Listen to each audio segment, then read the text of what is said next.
Assalamualaikum warahmatullahi wabarakatuh. Berjumpa lagi pada video pembelajaran Ibu, yaitu pada mata pelajaran membatik. Nah, bagaimana kabar kalian seluruh peserta didik? Semoga selalu dalam keadaan sehat walafiat ya.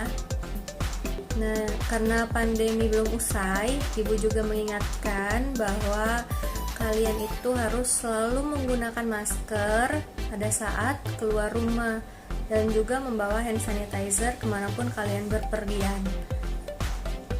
Baik, pada video kali ini Ibu akan menyampaikan materi lanjutan, yaitu tentang macam-macam jenis pola. Nah, yang pertama yaitu tentang pengertian pola. Apa sih itu pola?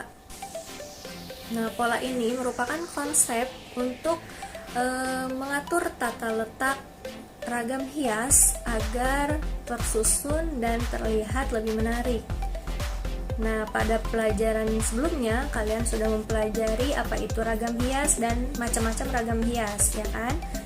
Nah, sekarang kita akan kembangkan ragam hias tersebut menjadi susunan yang tertata sehingga bisa menjadi satu buah motif batik yang utuh. Baik, apa saja macam-macam jenis polanya, Bu? Yang pertama yang akan kita bahas yaitu tentang pola lajur tepi. Nah, pola lajur tepi ini biasanya digunakan untuk menghias bagian pinggir benda atau pinggir pakaian. Nah, misalnya ditemukan lajur tepi ini berada di pinggir lengan, kemudian di tengah bagian kancing ya. Walaupun namanya lajur tepi, tapi pola ini tidak selalu berada di tepi atau di pinggir. Bisa saja berada di tengah, melintang ya, di tengah-tengah objek atau benda. Nah, pola lajur tepi ini biasanya berbentuk lurus atau bergelombang, tergantung dari garis tepi yang digunakan. Garis tepi yang digunakan sih pada umumnya itu adalah garis lurus, tapi untuk berkreasi garis lurus ini tidak selalu digunakan. Kalian bisa menggunakan jenis-jenis garis lainnya, misalnya seperti garis lengkung, garis zigzag, kemudian garis spiral, untuk memberi variasi-variasi baru pada pola lajur tepi ini. Nah, pola lajur tepi ini isinya apa sih, Bu?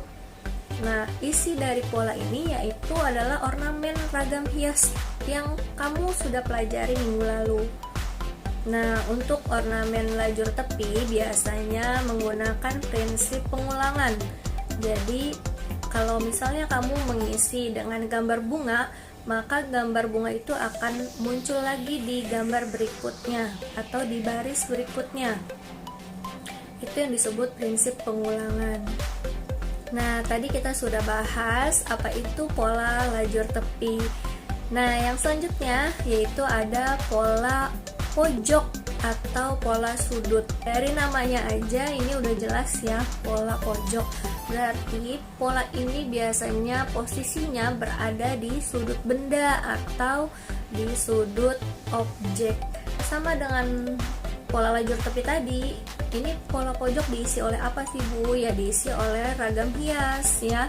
Hanya saja posisi ragam hias itu berada di sudut, boleh di sudut kanan atas, boleh berada di sudut kiri atas, atau sudut kiri bawah, atau kanan bawah. Itu bebas kalian kreasikan ya. Boleh di semua sudut, boleh juga hanya di sudut bawah saja, atau sudut kiri atas dan juga kanan atas, atau juga bisa diagonal, misalnya di atas kanan dan di bawah kiri, seperti itu. Baik, yang selanjutnya yaitu pola memusat. Nah, pola memusat tuh seperti apa sih? Nah, pola ini tuh agak sedikit sulit dibedakan ya dengan kembarannya, yaitu pola memancar. Nanti kita akan bahas pola memancar setelah pola memusat ini. Baik, pola memusat ini adalah pola dengan tata letak ornamennya mengarah ke pusat atau ke tengah. Nah, biasanya untuk pola memusat ini si pembuat karya memberikan satu ornamen ya sebagai ornamen utama yang dijadikan titik pusat tadi. Nah, gimana sih Bu cara mengenali atau membedakan mana dia pola memusat dan mana dia pola memancar? Nah, ada dua ciri ya. Ciri yang pertama yaitu biasanya pola memusat memiliki ragam hias utama yang ingin ditonjolkan. Nah, yang kedua yaitu cirinya pola memusat ini menggunakan garis atau arah hadap objek di sekitarnya menghadap ke tengah atau ke pusat. Itu dia ciri-ciri yang bisa kalian gunakan untuk membedakan yang mana pola pusat dan yang mana pola memancar. Seperti itu. Baik, yang selanjutnya adalah pola memancar.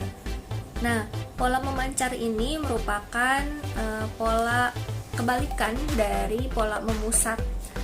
Nah, pola memancar ini cenderung mengarahkan objeknya atau ragam hiasnya keluar dari arah titik pusat. Jadi seolah-olah dia itu ingin mengarah keluar atau memancar. Nah, kalian bisa perhatikan pada gambar di samping. Nah, seperti inilah contoh gambar dengan pola memancar. Yang selanjutnya ada pola bidang beraturan. Nah, apa sih pola bidang beraturan ini? Pola bidang beraturan ini cukup sering digunakan untuk membuat motif batik.